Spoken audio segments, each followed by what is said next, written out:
Hi, I'm Roger Schlater. This video is actually about a federal tax extension. And I know everybody's thought about these. A lot of businesses do it all the time. They just automatically get the extension. The extensions are very easy to get with IRS.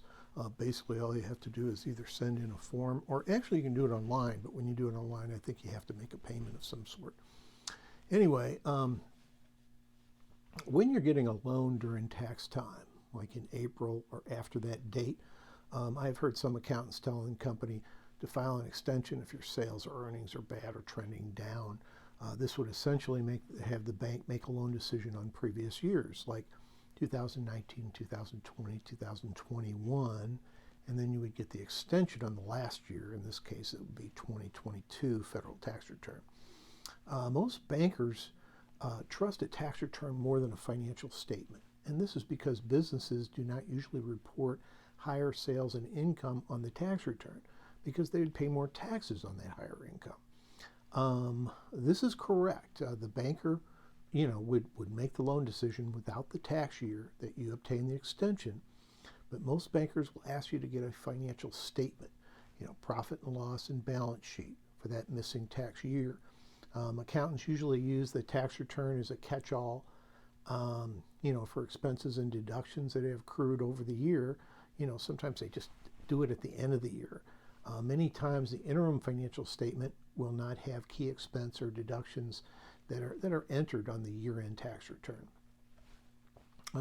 After the accountant does your tax return and reconciles your statements, the tax return and the financial statement should be similar, except for maybe a different amortization type and maybe depreciation, and then maybe some year-end tax return items. But usually they should be pretty close after the accountant gets done with doing both of them. Usually if you run your own year-end financial statements off your accounting software before the accountant reconciles them, there would most always be many adjustments to those statements that the accountant would have to do at the end of the year.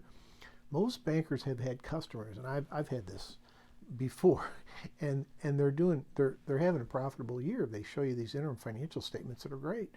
They're making money. Their actually sales are up. Their earnings are up. But then after the accountant does their taxes, and their tax return shows a loss or less than the financial statements, before the accountant reconciles the account. And that's just tough to take.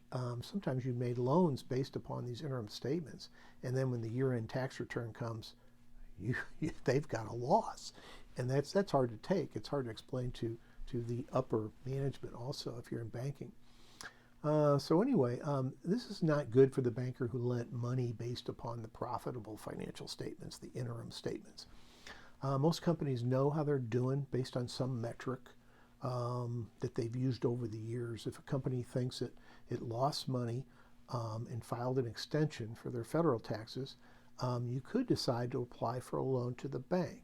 The bank will ask you for regular financial statement, but your statements run off the accounting software before your accountant makes adjustments.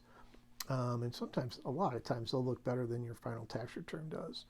So anyway, this is not being dishonest. It's just using the information that you have on hand. Most bankers are overly excited to make new loans and will want to make new loans to meet year-end quotas, to meet quotas that they have quarterly, that they'll have to meet. So a lot of times they're very excited to do loans, to do new loans with customers or new customers. So anyway, that's kind of the way it goes. It could help you. Most companies know what their metrics are. Most companies know if they're making money or losing money. They just don't exactly know how much, but they know if they are. So these are just some ideas that you may do if you need a loan at that time, and you'd want to do it. Now you can send, to get the extension, you send the paper thing in, or a lot of times the accountants do this for you. But you also can go ahead and do it online. I think online you have to make a payment. But I think you can make a $5, $10 payment and then file it online, the extension. So anyway, please subscribe and hit the bell to be notified of upcoming videos. Please also hit the like button if you thought this video was interesting. Thank you, and my name is Roger Schlater, and I will see you in the next video. Thanks.